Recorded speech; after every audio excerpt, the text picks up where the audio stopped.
Hello student, इस video में final account of company के क्वेश्चन नंबर 5 को बताने जा रहे हैं। Doctor S K. सिंह की बुक का क्वेश्चन, शानदार क्वेश्चन। कहता है द फॉलोइंग बैलेंस, आपके सामने बैलेंस दिया गया है books of E Chandra limited का। आपको क्या बनाना है आगे दिया गया है, कुछ सूचनाएं दी गई हैं। क्वेश्चन आपको बुक में ज़रूर पढ़ना है। कहता है building, furniture, motor vehicle, equity share of company, stock in trade, sundry debtor, cash at bank, advance against construction of building, share capital, sundry creditor, profit loss, gross profit, dividend received on investment, salary and wages, director fee, electricity charge, rates, tax, insurance, audit fee. उसके बाद adjustment दिया है, आपको जानकारी होनी चाहिए। Adjustment का calculation 2 जगहों पर होता है, याद रखना। एक बार प्रॉफिट लॉस में होगा और दूसरी बार बैलेंस शीट में होगा। कहता है prepare the statement of profit loss. आपको स्टेटमेंट ऑफ प्रॉफिट लॉस बनाना पड़ेगा। उसके बाद आपको बैलेंस शीट कह रहा है। एडजस्टमेंट करने के बाद प्रोवाइड 10% डिप्रिसिएशन पर एनम, मतलब कि 10% डिप्रिसिएशन पर एनम लगाना है आपको। किस पर डिप्रिसिएशन लगता है? एसेट्स पर, फिक्स एसेट्स पर। Stock has been revalued 3,60,000, this has not been considered. Debts more than 6 month 80,000, ignore कर देना है। टैक्स प्रोविजन से रिलेटेड कोई भी इंफॉर्मेशन आपको नहीं फिल करनी है। आपको क्या बनाना है? सबसे पहले आपको statement of profit loss E Chandra limited की बनानी पड़ेगी। बढ़िया से कॉलम बना लेते हैं, ठीक है। आपको बताना चाहते हैं, लिख लेना है statement of profit and loss E Chandra limited for the year ended 31 मार्च। उसके बाद इसमें देखो कॉलम है पार्टिकुलर का और अमाउंट का। एक एक चीज़ हम बताते हैं आपको, पूरी चीज़ फोकस करके रखिएगा। सबसे पहले आपको जानकारी होनी चाहिए, जब कंपनी की बैलेंस शीट बनती है सबसे पहले लिखा जाता है revenue from operation. Revenue from operation, revenue from operation question में दिया है कि नहीं दिया है, पूरी वीडियो को देख करके ही पता चलेगा आपको। देखो क्वेश्चन में रेवेन्यू फ्रॉम ऑपरेशन का मतलब होता है सेल, कहीं नहीं दिया है, सेल कहीं नहीं दिया है, याद रखिएगा। रेवेन्यू फ्रॉम ऑपरेशन कहीं नहीं दिया है। क्यों नहीं दिया है भाई? इसमें देखो ग्रॉस प्रॉफिट दे दिया इसी के स्थान पे, तो आपको रेवेन्यू फ्रॉम ऑपरेशन कुल मिला के ये सिस्टम थोड़ा सा हो गया है, पहले से हो चुका है।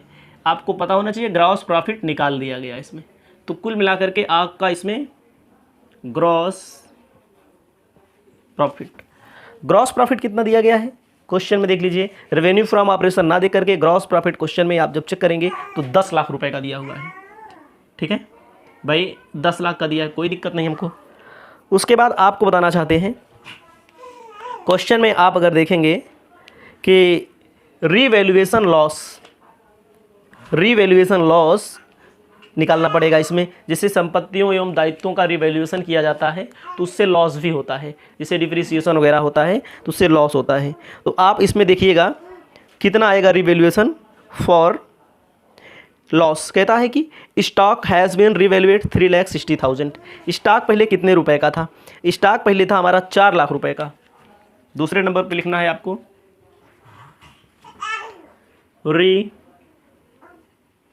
Revaluation loss.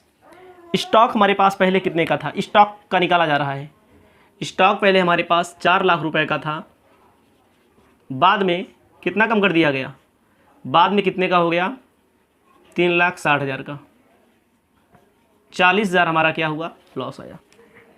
इसको भी आपको ध्यान देना है, 40,000 हमारा क्या आया? लॉस आएगा। क्वेश्चन देखना जरूरी है स्टॉक में, ठीक है।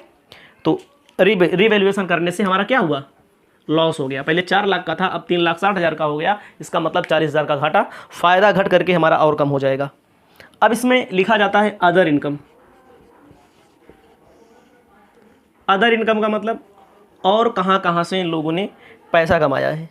अदर इनकम में अगर आप चेक करेंगे तो डिविडेंड रिसीव ऑन इन्वेस्टमेंट, ध्यान दीजिएगा, डिविडेंड रिसीव ऑन इन्वेस्टमेंट 10,000। 10,10,000 हमारे पास इनकम आ रही है, 40,000 रुपया हमारा घाटा हो जा रहा है। तो हम घटा लें, जोड़ लें, डाल दीजिएगा। घटाने के जोड़ने के बाद हमारा बचेगा 9,70,000। इसको बोलेंगे ठीक है, टोटल रेवेन्यू, इसको क्या बोलेंगे, टोटल रेवेन्यू।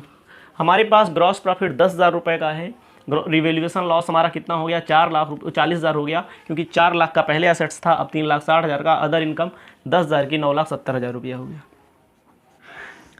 आपको हम यहाँ पर आगे बताना चाहते हैं, आगे क्या बताना चाहते हैं, तो टोटल एक्सपेंसेस में आपको बताना चाहते हैं कि जैसे हम कोई और चीज़ पढ़ते हैं, मतलब पूरा पढ़ते हैं, इसके पहले जब हम पढ़े होंगे, हम आपको बताए होंगे, तो इसके पहले हमारा रहता है जैसे परचेज वगैरह रहता है, चेंज इन इन्वेंट्री वगैरह रहता है, इसमें डायरेक्ट ये सब हो चुका है। जिससे ग्रॉस प्रॉफिट निकाल के दे दिया, तो इसका मतलब क्या हुआ, परचेज वगैरह घटाने के बाद, डायरेक्ट एक्सपेंसेस घटाने के बाद, तो लिखना है एम्प्लॉई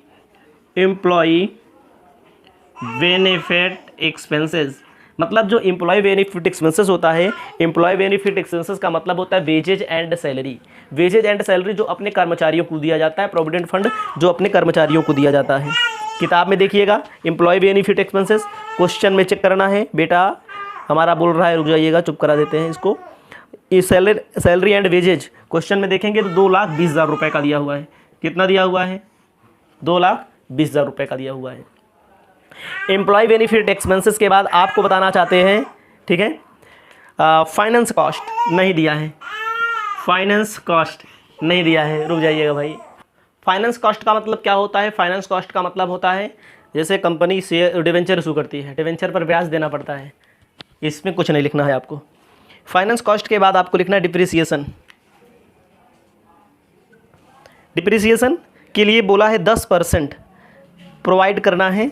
10% किस पर लगेगा, फिक्स असेट्स पर लगता है। 6 लाख की एक फिक्स असेट्स दी है, मशीनरी, बिल्डिंग, 60,000 की फर्नीचर, मोटर व्हीकल 60,000 की, कितना हो जाएगा, 7,20,000, ठीक है, 72,000 रुपये। अभी जब बैलेंस शीट बनेगी तो बैलेंस शीट में देखो एडजस्टमेंट है ना, एडजस्टमेंट, बैलेंस शीट में संपत्तियों में से 10% घटाया जाएगा, अभी बनाएंगे तब आपको पता लगेगा। उसके बाद उसके बाद अदर, जो चीज़ छूट गई हो, जो इनडायरेक्ट खर्चा, अदर ऊपर से पढ़ते हुए आएंगे तो अदर में मैं आपको बताना चाहता हूँ, इसके लिए थोड़ा नोट्स बना लेना, वर्किंग नोट। ऊपर से आइए, बिल्डिंग असेट्स, मोटर व्हीकल, ये सब हो गया, स्टॉक इन ट्रेड वगैरह सब है, कोई दिक्कत नहीं इससे। अब आपको लिखना है, देखो डायरेक्टर फीस 8,000 रुपया,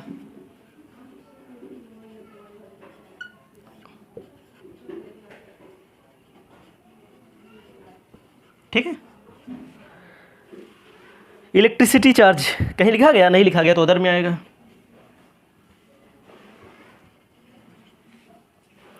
rent, rates, tax, insurance, tax insurance 10,000 रुपया, ऑडिट फीस 15,000 रुपया,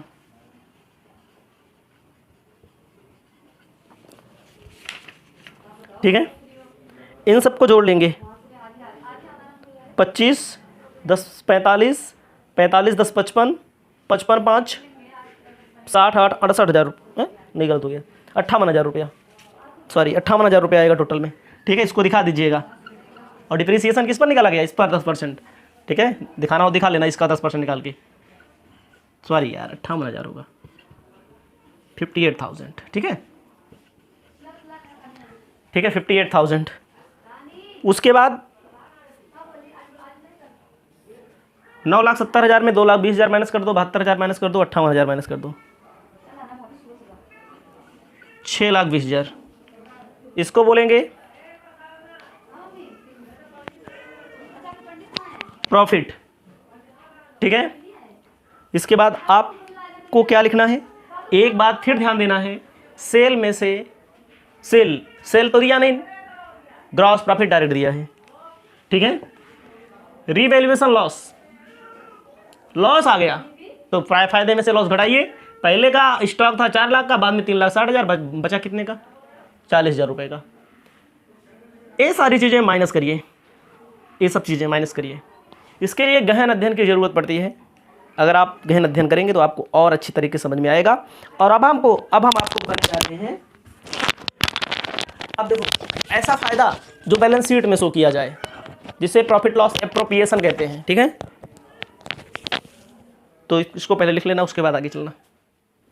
आपको यहाँ पर ध्यान देना है, आपको ध्यान क्या देना है, प्रॉफिट लॉस जैसे 2013 का देखो 20,000 रुपया दिया है, प्लस करेंगे प्रॉफिट लॉस 2014, मान लीजिए ये तारीख अपना बदल लेना, करेंट ईयर का है, इसको प्रीवियस ईयर मानिए, इसको करेंट ईयर मानिए। ये हमारा अभी जो निकाले कितना आया 6,20,000, यहाँ पर हमारा कितना आया 6,40,000। लेस करना है रिजर्व में ट्रांसफ़र। रिजर्व का मतलब क्या होता है, रिजर्व का मतलब क्वेश्चन में जब आप झांकेंगे देखेंगे तो आपको समझ में ऑटोमेटिक आ जाएगा रिजर्व कितना दिया गया है। ठीक है, तो रिजर्व में ट्रांसफ़र किया गया इसमें 64,000। ठीक है, कितना 64,000 इसमें ट्रांसफ़र करना पड़ेगा आपको जर्नल रिजर्व में। कैसे आएगा 64,000 इसको बताना पड़ेगा। ध्यान दीजिएगा, रिज्यूम्ड रिजर्व में 64,000 एज्यूम किया जाएगा 10%। देखो पिछले साल का फायदा, इस साल का फायदा, दोनों को जोड़ करके कितना फायदा हो गया 6,40,000 रुपया। आप सोचेंगे सर जी ये तो गलत कर रहे हैं आप, बिल्कुल गलत कर रहे हैं हम, डंके की चोट पे गलत कर रहे हैं। पेपर में परसेंट दिया रहेगा, एज्यूम करना होगा, तो यहाँ पर एज्यूम करके क्वेश्चन सॉल्व किया गया है। तो देखो इसे भी कंपनी फायदा कमाती है, फायदा कमाने के बाद रिजर्व में ट्रांसफर कर दी है, उसके बाद जो बचता है अपने अंशधारियों को देती है। इस वीडियो को आप देखते रहिए। ठीक है, 64,000 के बाद आपका कितना बच जाएगा 5,76,000 रुपया। 5,76,000 रुपया इसको बोलेंगे सरप्लस कैरी फॉरवर्ड या कैरी फॉरवर्ड बैलेंस शीट में दिखाया जाएगा 5,76,000। अब बैलेंस शीट बनाएंगे। आपको ध्यान देना है, मैंने बना दिया इतना ताकि छोटी वीडियो बने। Chandra limited for the year ended ना, एज ऑन 31 मार्च आप लिखेंगे, यहाँ पर हमने मिस्टेक कर दिया है। ठीक है, क्या एज ऑन 31 मार्च। उसके बाद क्या करना है, equity and liability. Equity and liability में share holder fund, share holder funds में शेयर कैपिटल। क्वेश्चन में देख लीजिएगा शेयर कैपिटल कौन कौन से दिए गए हैं। 10,000 इक्विटी शेयर, 100 रुपये का एक, 10 लाख रुपया। कितना लिखना है 10 लाख रुपया। उसके बाद आपको लिखना है reserve and surplus.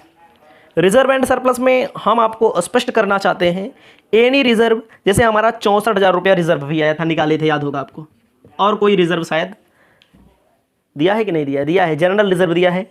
General reserve कितना दिया है क्वेश्चन में देखिएगा 5 लाख कितना है जनरल रिजर्व। ठीक है, क्वेश्चन में ऊपर से नीचे तक पढ़ना पड़ता है भैया। ठीक है, नहीं दिया है। सरप्लस, सरप्लस आपको दिखाना है वही जो प्रॉफिट लॉस का है, पीएल 5,76,000 रुपया।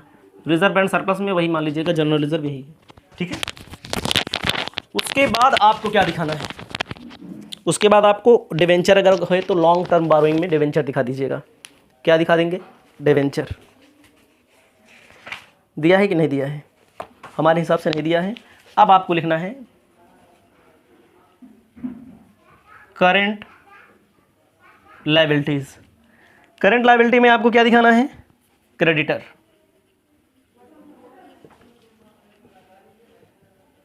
₹3,50,000 रुपया। इसको ऐड करोगे 19,90,000 टोटल। उसके बाद आप आइए एसेट्स। ठीक है, नॉन करेंट एसेट्स।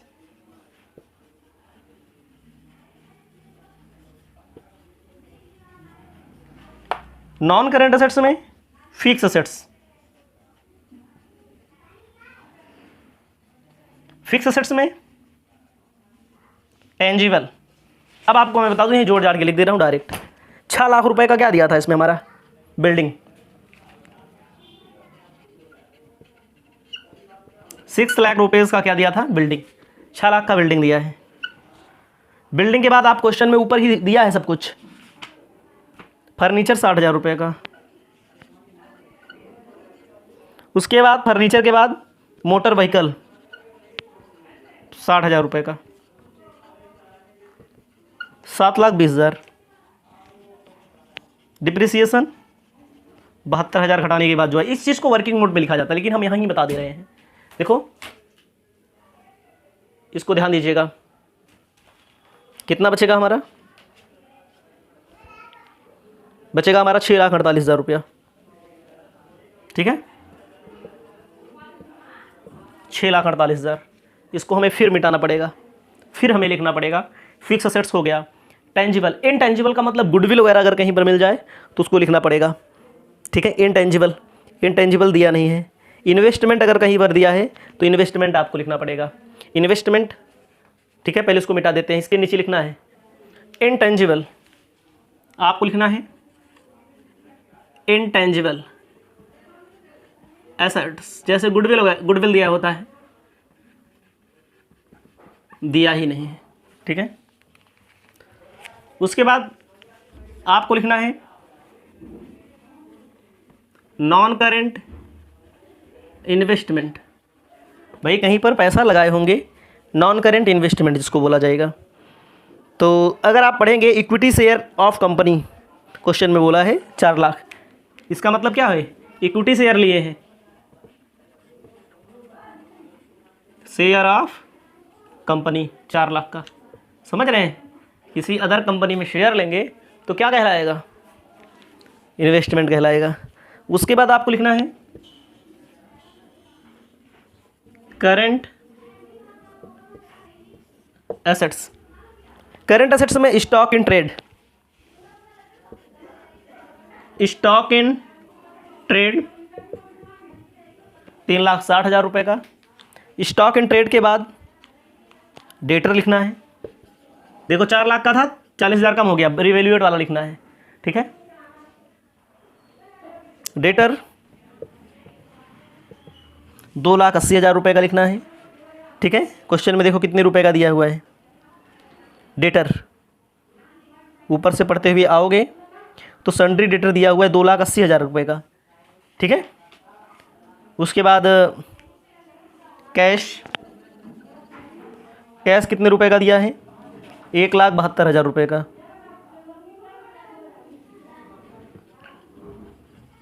₹1,72,000 का। उसके बाद कैश के बाद short term loan and advance, loan and advance कितने रुपए का दिया है? 1,30,000 रुपये का। इन सबको जोड़ लीजिएगा, 19,90,000 रुपया टोटल आंसर हो गया। हेलो स्टूडेंट, इस वीडियो में आपको बताने जा रहे हैं फाइनल अकाउंट ऑफ कंपनी के क्वेश्चन नंबर 6 को। Doctor S K. सिंह की बुक। क्वेश्चन आपके पास होना चाहिए। यूनियन कंपनी का ट्रायल बैलेंस दिया है जिसमें कहा है अथोराइज्ड कैपिटल मतलब अधिकृत पूंजी 6 लाख, कॉल्स इन एरियर बोला है, प्रीमिसेस, प्लांट एंड मशीनरी, अंतरिम dividend, stock, fixture, sundry debtor, goodwill, cash in hand, cash at bank, purchase, preliminary expenses, wages, general expenses, freight and carriage, salaries, director fees, bad डेप्ट, debenture, interest. Right side जो दिया रहता है वो दिया रहता है liability. Statement of profit loss brought forward from 2012, मतलब कि 2013 की बनानी है, 2012 का बैलेंस शीट का फ़ायदा दिया, कोई दिक्कत नहीं। 6% debenture, fully called up capital, bills payable, sundry creditor, sales, reserve, general reserve, provision for bad डेप्ट, debenture, interest due. Other information का मतलब आपका एडजस्टमेंट दिया है, 10% राइट ऑफ करना है, depreciation, plant of machinery, stock दिया गया है, प्रोविजन फॉर बैड डेप्ट दिया गया है, ट्रांसफ़र, जनरल रिजर्व, वेजेज, ये सारी चीज़ें जो दी गई हैं एडजस्टमेंट है। ठीक है, कोई दिक्कत नहीं है। हम आपको बढ़िया से क्वेश्चन सॉल्व करके बताते हैं। पूरी वीडियो को देखना ज़रूरी है। इसमें आपको क्या क्या बनाना है ये भी ध्यान देना है। प्रॉफिट लॉस भी बनाना है और बैलेंस शीट भी बनानी है। आपको लिखना है union company limited statement of profit loss. ठीक है, सबसे ऊपर लिखना है, बढ़िया से फॉर्मेट पहने लगा देते हैं। ध्यान देना है, यूनियन कंपनी लिमिटेड, कोई भी क्वेश्चन सॉल्व करो आपको कंपनी का नाम ऊपर लिख देना है, स्टेटमेंट ऑफ प्रॉफिट लॉस नीचे, फॉर द ईयर एंडेड 31 मार्च। यहाँ पर जो सन दिया गया हो, ईयर आपको ध्यान देना है भाई। आपका जो पेपर है, पेपर जो आपका है, समझ रहे हैं, तो उसमें ईयर ध्यान देना है। तो रेवेन्यू फ्रॉम ऑपरेशन सबसे पहले लिखा जाता है स्टेटमेंट ऑफ प्रॉफिट लॉस में, लिखना है statement of profit and loss. Statement of profit and loss में आपको लिखना है कितना, सेल दिया गया 4,15,000 का, ठीक है। अब आपको ध्यान देना है, जो चीज़ पीएल के क्रेडिट में कभी लिखा करते थे हम, जब कंपनी का नहीं पढ़ते थे, बिजनेस का, नॉर्मल बिजनेस का पढ़ते थे, तो डिविडेंड रिसीव्ड, इंटरेस्ट रिसीव्ड वाली चीज़ें अगर कोई दी गई होंगी, वो देखो ट्रायल बैलेंस बना है तो क्रेडिट में ही दी गई होंगी, ठीक है, कुछ नहीं दिया गया है। तो दूसरा लिखना है अदर रेवेन्यू, इसमें हम ऐड कर देंगे, टोटल आ जाएगा 4,15,000, इसको बोलेंगे टोटल रेवेन्यू। कुल मिला करके हमारे पास 4,15,000 रुपया आ चुका है, इतना आप जानते हैं। उसके बाद आती है बात एक्सपेंसेस की। चौथा नंबर हेडिंग होता है एक्सपेंसेस, मतलब व्यय। भाई सामान बेचे हैं तो खरीदे भी होंगे। सबसे पहले आपको लिखना है परचेज, क्रय कितने का किया गया है, 1,85,000 रुपये का।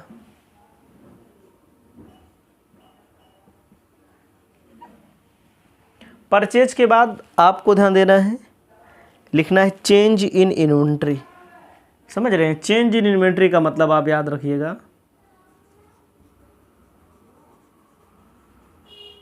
इन्वेंट्री ओपनिंग कितना था, ओपनिंग का मतलब होता है 1 तारीख को जो दिया होता है स्टॉक 75,000 का, क्लोजिंग बैलेंस ट्रायल बैलेंस के बाहर दिया है 95,000 रुपये का।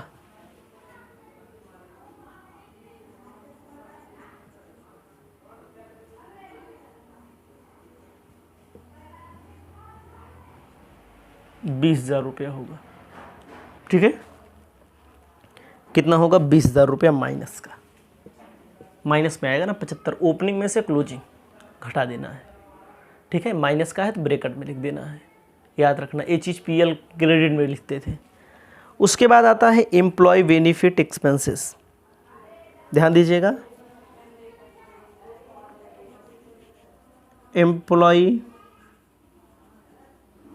Benefit expenses. एम्प्लॉय को बेनिफिट कैसे होगा, एम्प्लॉय का फ़ायदा कैसे होगा, इसके लिए हेडिंग बनाई जाती है, याद रखिएगा।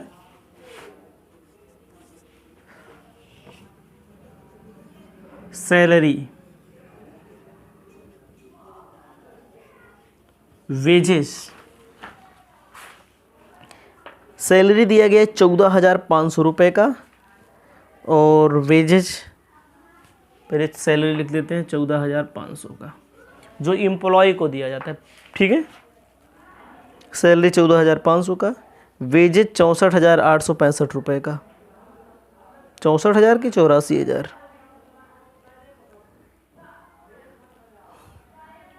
ध्यान दीजिएगा इसमें। हाँ, 84,000 में इंक्लूड है 20,000 पेड कंपनसेशन। वेजेज में 64,000 रुपये लिखिए, 84,000 दिया है, 84,865, 20,000 कम कर दो, 64,865,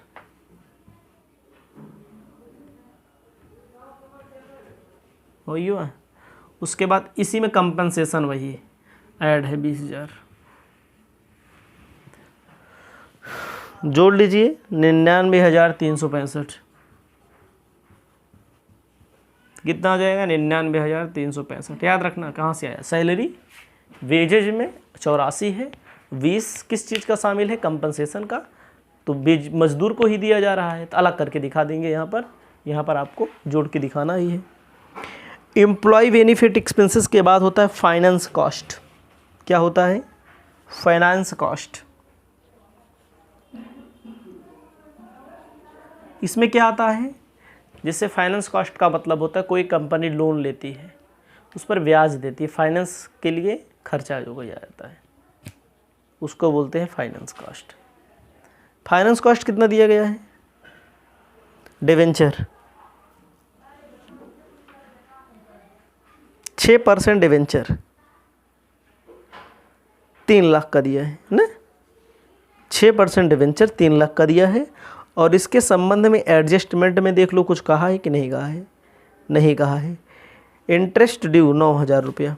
सुनिएगा हमारी बात, 9,000 आपको जानकारी होनी चाहिए। इंटरेस्ट जो दिया जाता है डिवेंचर पर साल भर में 2 बार दिया जाता है। तो एक बार मान लीजिए 1 जनवरी से लेकर के जनवरी, फरवरी, मार्च, अप्रैल, मई, जून में दे दिया जाएगा, 30 जून को दे दिया जाएगा। तो 30 जून वाला तो 9,000 दे दिया गया है, समझ रहे हैं, और 9,000 बाकी है। कुल मिला के 18,000 हो रहा है 3 लाख पे।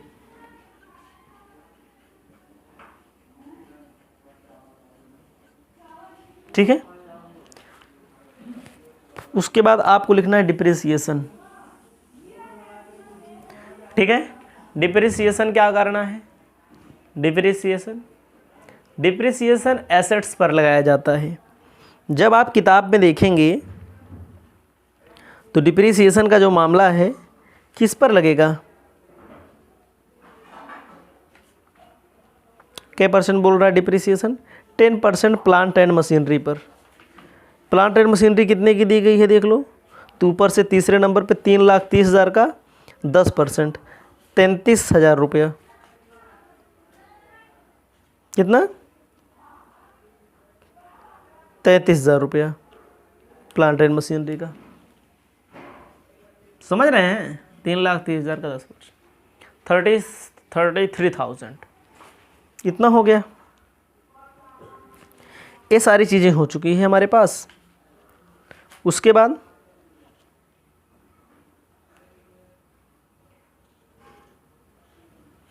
अदर जो नहीं लिखा गया इन सब में उसको बोलते हैं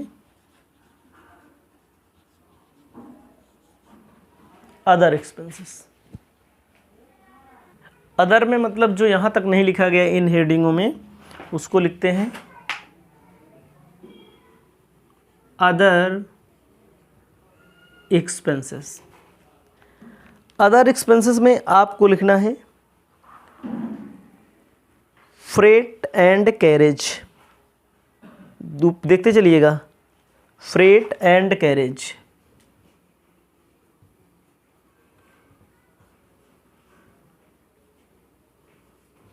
कितने रुपए का फ्रेट एंड कैरेज दिया है?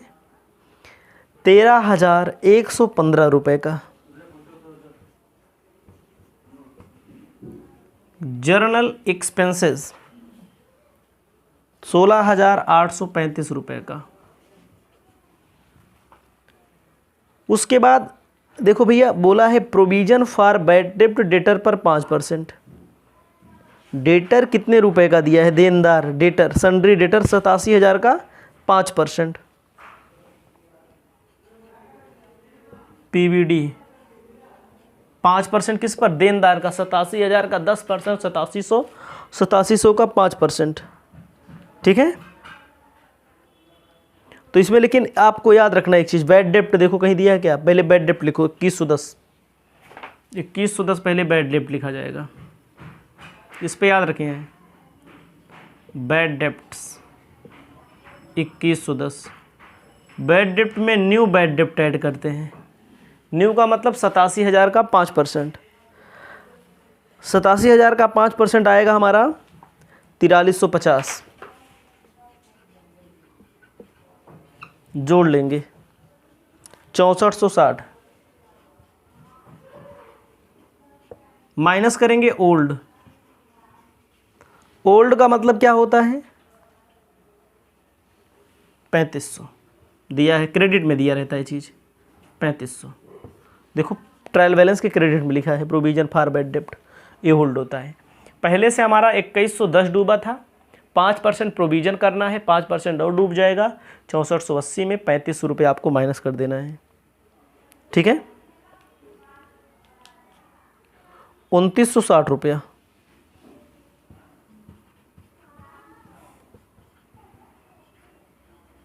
डायरेक्टर फी, क्वेश्चन में देखो डायरेक्टर फी दिया 5725 रुपया। इन सबको जोड़ लेंगे, 13,115, 16,885, 16, 2960। याद रखिएगा हमारी बात को। ए है freight and carriage, journal expenses. Bad डेप्ट में न्यू जो परसेंट निकालने के लिए दिया रहता है, वो जो पीएल के क्रेडिट में रहता है उसको घटा देते हैं। डायरेक्टर फी कितना रहेगा, 5725, इसको जोड़ लेंगे, 38,635।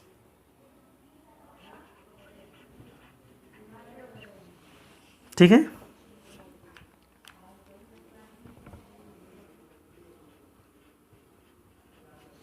अड़तीस हजार 635।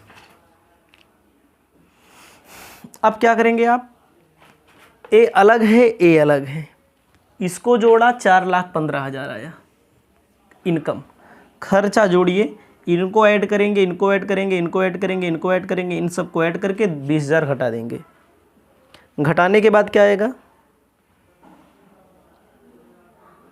61,000 रुपये आएगा। कितना आ जाएगा, 61,000 को हम बोलेंगे प्रॉफिट। कब का, 2013 का। मतलब जैसे 12-13 का दिया हो, 13-14 का दिया हो, तो जो लास्ट में है, जिस साल का हमारे बुक में बोला रहेगा, उतने का फ़ायदा हमारा आ गया। प्रॉफिट लॉस 61,000 रुपये। इन सबको घटा देना है, इन सबको घटा लेना है। ठीक है, और इसको जोड़ेंगे तो 3,54,000 तक आएगा, जोड़ेंगे घटाएंगे तो।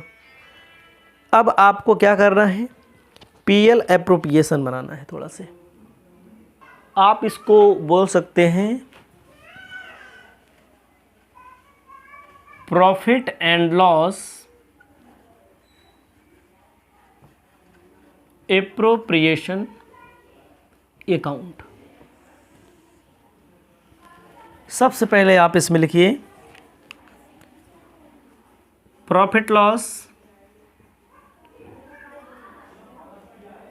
बीएफ का मतलब ब्रॉड फॉरवर्ड 2012 का। ठीक है, मतलब 2000 प्रीवियस ईयर का। प्रीवियस ईयर का देखो 14,500 रुपया दिया हुआ है, और इस साल अभी जो निकाला गया, इस साल निकाला गया 61,000 रुपये का। पीएल करेंट ईयर 2013, 61,000 रुपये का। टोटल हमारे पास कितना हो जाएगा, 75,500। जी जाओ, 75,500 रुपया। पीएल 12 का 13 का, दोनों का जोड़ दिया। इसी में से एप्रोप्रिएशन करना होता है, एप्रोप्रिएशन करना होता है। क्या एप्रोप्रिएशन करना है, कहता है कि जनरल रिजर्व में 20,000 रुपया ट्रांसफ़र करना है।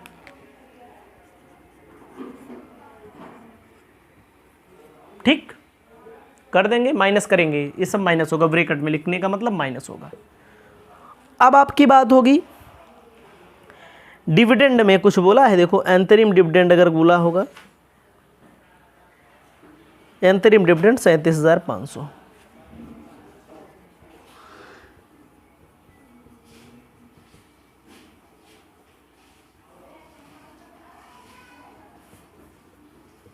$37,500। उसके बाद कारपोरेट टैक्स एज्यूम कर ले सकते हैं इसको, क्वेश्चन में बोला ना हो, बोला हो भाई, इस बुक में जो लगाया गया क्वेश्चन, कारपोरेट टैक्स का मतलब जो फ़ायदा कमा, कारपोरेट टैक्स 37,500 देना है, 3750 रुपया एज्यूम कर लेना है आपको। ठीक है, तो आपको एक चीज़ ध्यान देना, एज्यूम कर लेना है। ये सब चीज़ें माइनस हो जाएंगी। माइनस होने के बाद हमारा बचेगा 14,250 surplus. Surplus brought forward to balance sheet. ठीक है, अब आपको हम बैलेंस शीट बना के बताने जा रहे हैं। ठीक है, बैलेंस शीट बनाएंगे, पूरी वीडियो को आपको देखना है। आपको बैलेंस शीट 31 मार्च को बनानी पड़ती है। इस बुक के हिसाब से जो बोला रहे, इस बुक में 31 दिसंबर बोला है। बैलेंस शीट, ठीक है, इसको बोलेंगे एज ऑन 31 मार्च 2013। मार्च दिसंबर जो बोला हो क्वेश्चन में। कॉलम बना लेना पार्टिकुलर और अमाउंट का, हम यहाँ कॉलम नहीं बना रहे हैं। पहली हेडिंग होगी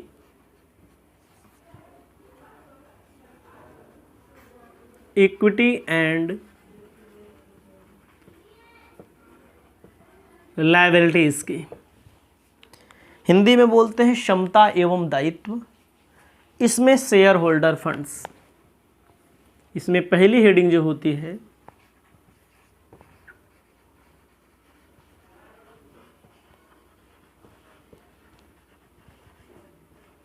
share holder funds. Share holder funds में केवल आपको शेयर कैपिटल लिखना है। शेयर कैपिटल क्वेश्चन में कितना बोला है,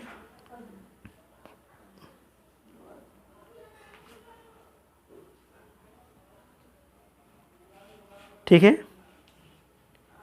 क्वेश्चन में कितना बोला है, इस चीज़ के बारे में थोड़ा सा अध्ययन करना पड़ेगा।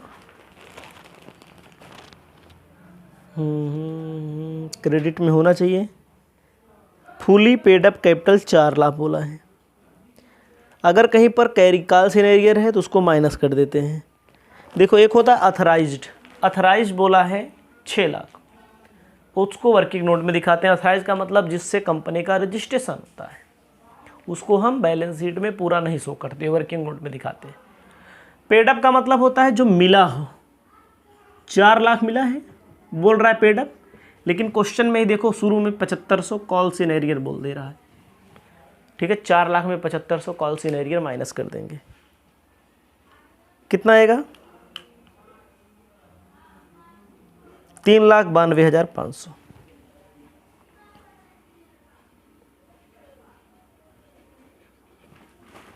उसके बाद दूसरी हेडिंग आपको इसी में लिखना है, reserve and surplus. Reserve and surplus में क्या होता है, any reserve any fund. General reserve question में देखो कितने रुपए का दिया हुआ है, क्रेडिट में दिया होगा 25,000 रुपये का। ठीक है, 25,000।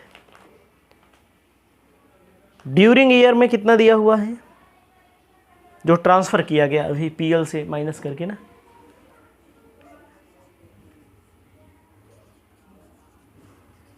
ड्यूरिंग ईयर करेंट ईयर 20,000 रुपये का। ठीक है, और इसी में सरप्लस भी दिखाया जाता है। सरप्लस 14,250 रुपया। सरप्लस कितना आया था हमारा 14,250 लास्ट में देखो जो बैलेंस शीट में निकला था। इसमें से अगर कोई प्रीलिमिनरी एक्सपेंसेस हैं उसको हम माइनस कर देते हैं। प्रीलिमिनरी एक्सपेंसेस क्वेश्चन में बोला है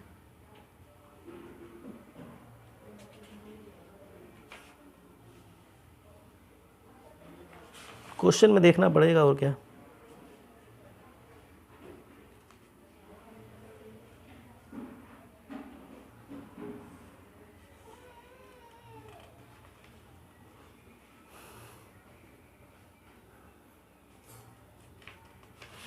संपत्ति वाले में दिया रहता है 5,000 रुपया। देखो प्रिलिमिनरी माइनस कर देंगे 9,250,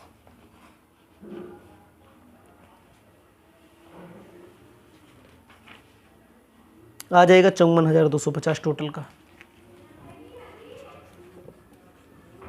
जोड़ लीजिएगा 20, 20, 40, 5, 45, 45, ठीक है।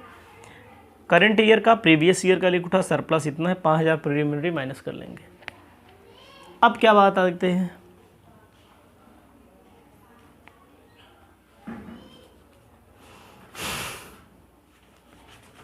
अब नॉन करंट लायबिलिटी डिवेंचर जो होता है उसको दिखाते हैं। नॉन करंट लायबिलिटी,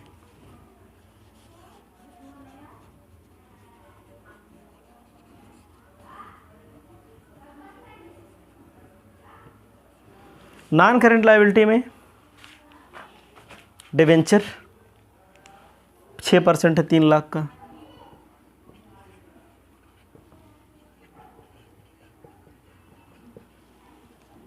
उसके बाद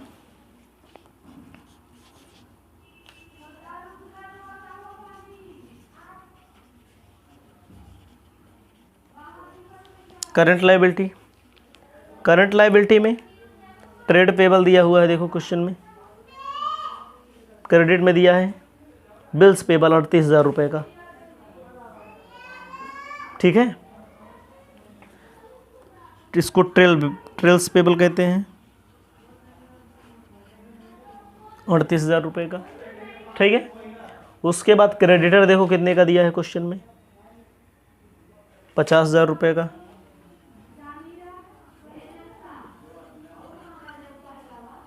$88,000 हो गया, 88,000। इंटरेस्ट ऑन डिवेंचर 9,000, याद रखना 18,000 होता है पूरे साल का ब्याज, 6 महीने में 9,000 दे चुके हैं, 9,000 क्रेडिट, देखो क्रेडिट में भी लिखा है इंटरेस्ट ड्यू 9,000, और वैसे भी आपको गुप्त समायोजन में भी 9,000 आपको यहाँ पर लिखना पड़ेगा। जोड़ लीजिए 3,92,500, 3,92,500, 3,92,500 के बाद 54,250, 3,88,000, उसके बाद होता है 9,000, ठीक है। कुछ भूल तो नहीं रहे हैं। कारपोरेट टैक्स भी लिखना पड़ेगा आपको 3,750, ठीक है।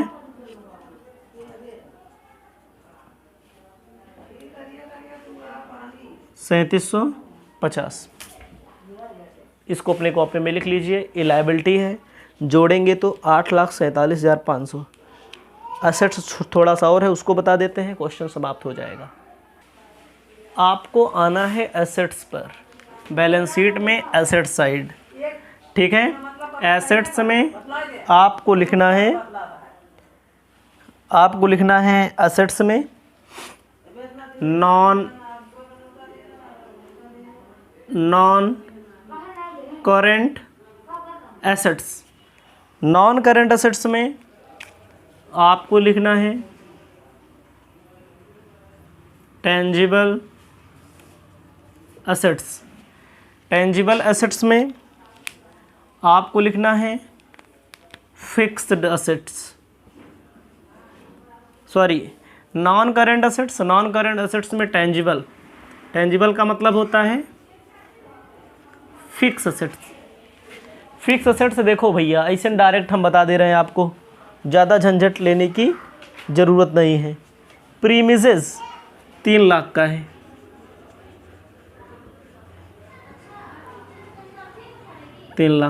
ठीक है। प्रीमिसेस 3 लाख का है। उसके बाद क्या है, प्लांट एंड मशीनरी 3,30,000 का है।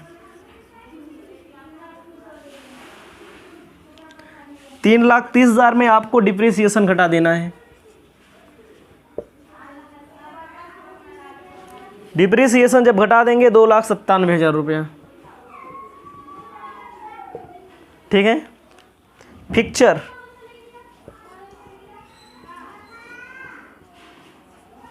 7,200 रुपया, ठीक है। हो जाएगा 6,04,200।